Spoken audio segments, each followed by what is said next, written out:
The recording going. All right, we should be good. All right, thank you. So first of all, I want to start off by saying I think we appreciate that UF has gone a long way to meeting the first proposal.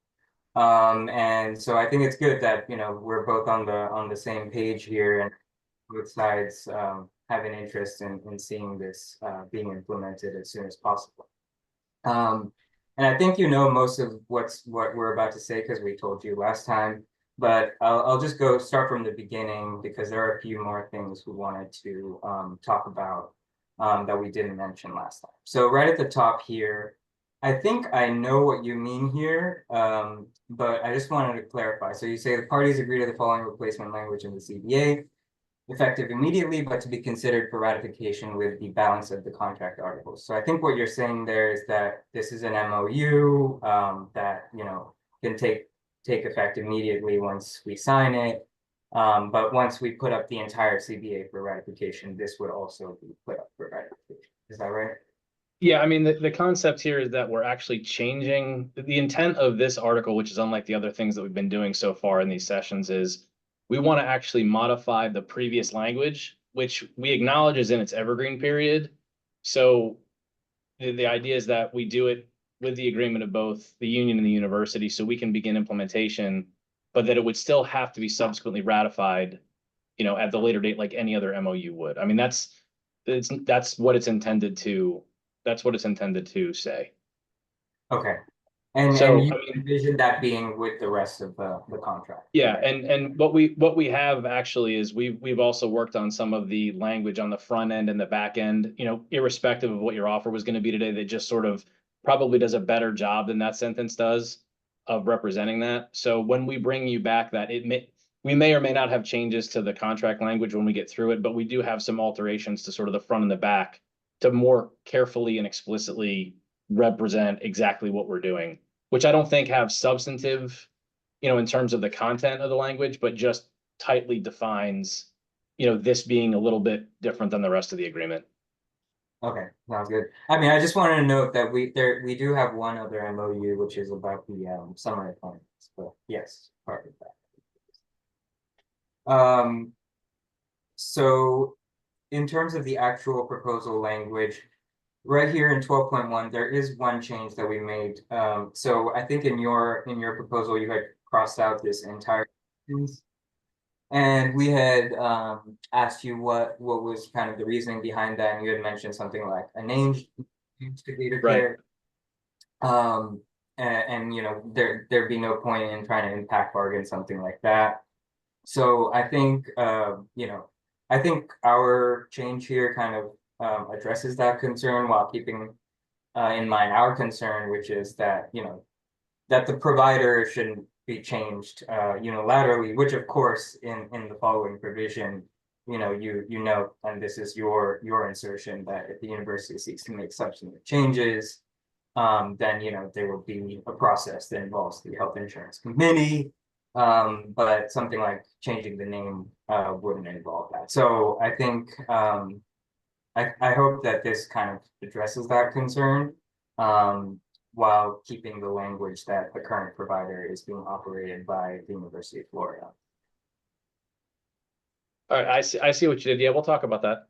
I Okay. don't know if that's a huge deal. Okay. Then in 12.2, the major change is what we had mentioned last time, which is that we're planning to accept the Eagles dental plan in this, but as we noted last time, it really doesn't address the needs of most GAs. So we would like the health insurance committee to be convened at some point in this academic year to rebid the dental coverage for a plan that more fits our needs. In terms of 12.3, I don't think we're big fans of this kind of bullet point language. We've left it up there because I don't think it's worth fighting too much about, as long as the actual changes are in the appendix. Okay. I think, you know, the problem with this is that it's a little vague. It doesn't actually say what the specific changes are. Right. So, you know, when we're gonna sign the MOU, I think it needs to include all of the new appendices, and because otherwise we don't actually have it in writing what the changes are. And yeah, we just crossed out the word lower here just because, you know, I don't think it's appropriate to use the term lower when we didn't have tier 3 coverage previously. So it is that we would have tier 3 coverage now. And that includes deductibles, out-of-pocket maximums, and co-insurances. And similarly in these points, you know, as you were the one who mentioned last time, the reason why we can't have separate co-insurances for hospital services or other services is because it's kind of all the same. So this is also a little bit redundant, but we've left it up there because I think it does help to have some language showing what are the changes, the major changes. But we do want the specifics of those changes, what you had showed us in your presentation, to be included in whatever final document that we sign here. Yeah, 1 through 12 aren't critical for us, Sikander. If you guys would prefer that we remove them, because we agree, and we actually, you know, as you pointed out last time, we actually included a new sentence up in 12.3 that talked about the fact that we're going to list them, but it's the documents are the documents. So, I mean, we would be amenable to removing those if you'd like. I mean, it's because they don't really have the same force and effect as your point of the appendices. So if we Right. need to remove them, so be it. Okay, sounds good. And then there's something I had missed. No. All right, so for the dental, I think this is kind of going, we raised this question last time due to something that Nathan had mentioned, which is that if you try to get a different dental plan, you know, what we have currently doesn't actually count as dental insurance. So you wouldn't be covered for the first 6 months of your new plan if you try to get a dental plan outside of, you know, what's provided through our employment benefits. So does Eagles count as dental insurance in that sense? Yeah, and I know Nadia said she was going to check into that. I just pinged her to see if she can't get me an answer right now. Okay, good.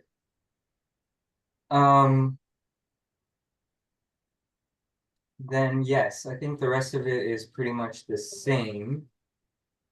We have added here tables which list the employee contributions for the dental and vision plans. I know that you had mentioned that there may be potential legal issues with that, but you know, we haven't been provided with anything about that. So we've left that here in our counter. You know, if you want to point us to what specific law prohibits this, you know, we're happy to change that. But I think for us, it's good to have this listed out explicitly, just as we did with the insurance premiums.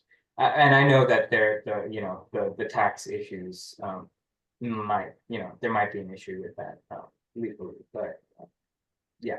Yeah, we can work on a legal citation, Sikander, but the bottom line is that this is not this because we don't operate these plans, we're not in a position to set their cost.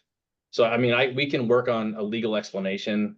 It may be an IRS explanation, but it's kind of like we promise that when you go to the store to buy a gallon of milk, it's going to cost X because it's not a plan that we operate. We have to go buy it. So we'll work on an explanation. Okay.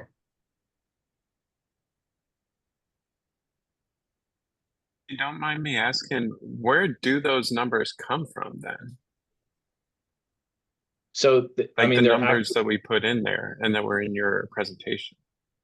Yeah, so they came through the insurance consultants in Ion who go out and actually cost the plan for us based on what we expect enrollment to be. They do some analysis based on what they think the claims are going to be. And then, you know, they tell us what they're going to charge for our employee group. We have to give the basic demographics and size. And then they do a very complicated analysis and say, you know, this is what it's going to cost. We'll offer you the coverage. This is what it's going to cost. You know, it is I'm not trying to be vague, Jacob. It's not an analysis No. that I conduct, and it's done by an actuary. No, And yeah, that makes how sense. I was often? just curious. Yeah, I just want to follow up on that. How often would that happen? I'm sorry, I didn't hear your question, Sikander. So how often would you expect them to kind of recost the plan in the next 3-year period, for example? So we could have bid it with a guaranteed premium for a certain amount of time. Obviously, when you want them to do that, the cost tends to go up pretty dramatically. So we did not ask for a 3-year guaranteed rate. We did it for a 1-year guaranteed rate. So, they have the ability to come back and say, okay, so when we get into enrollment next year, probably in the summer, they'll come and say, okay, so we're getting ready to do enrollment for, now we're talking about enrollment for 26. These are going to be the rates of these plans, if you want to continue having them. And they dictate to you what is the employee contribution and what is the employer contribution? Right, because it's a post-tax benefit. That's the way it's set up. Okay. Okay. Thank you for that explanation. I Sure. think so then I think there are only 3 other changes left here. So here we've reinserted some language that was in our original proposal and that you had crossed out. And this is just trying to address the concerns that a lot of the out of area people have. They just don't get enough information about their health insurance to begin with. So I think that this, just as we have with the other stuff, we should say that, the out of area plan will be maintained on the university website, and also that that they should be informed through their letter of appointment. And we're still discussing Article 4, but at least that they should be informed through their letter of appointment that they're on this out of area plan where they'll have lower costs for tier 2 and tier 3 and so forth. Sikander, could you just go over again? I'm sure you explained this before, but it's been a while.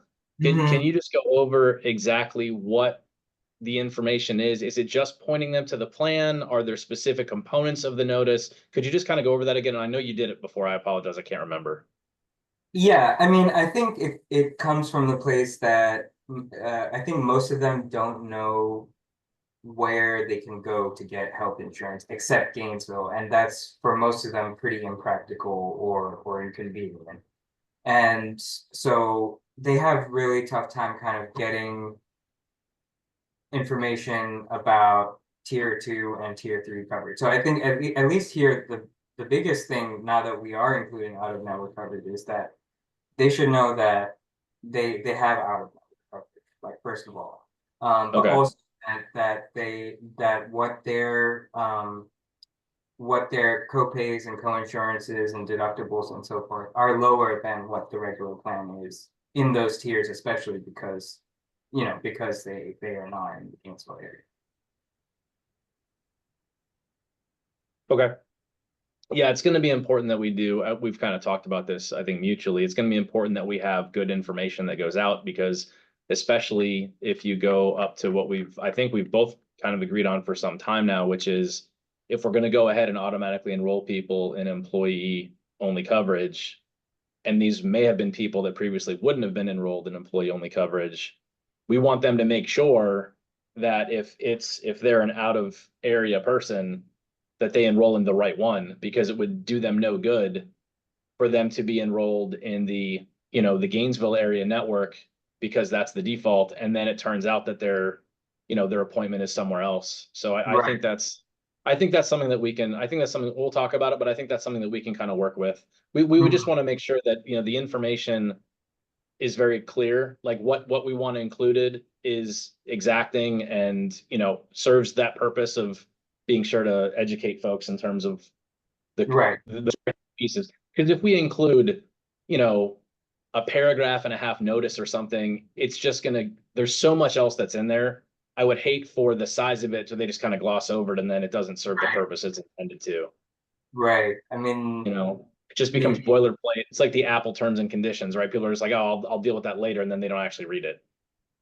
Right, yeah.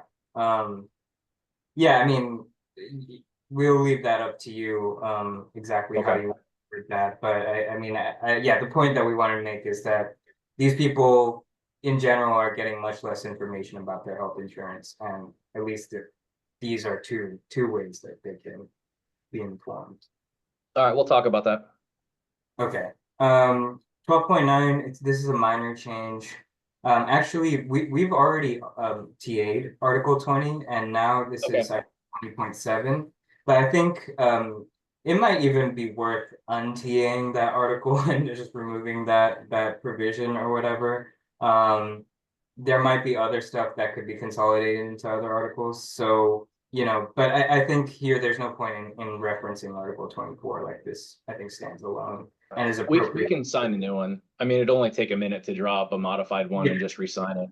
You Right. haven't announced the ratification yet, so since you haven't noticed the ratification, I think we're allowed to do that. Right, right. Okay.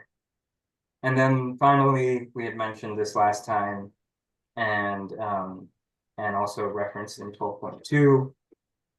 This article will be reopened one time. That's what Article 25.3 will say.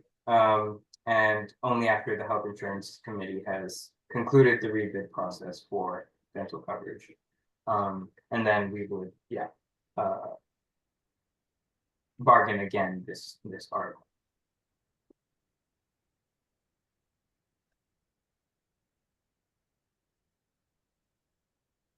Any other questions from my team?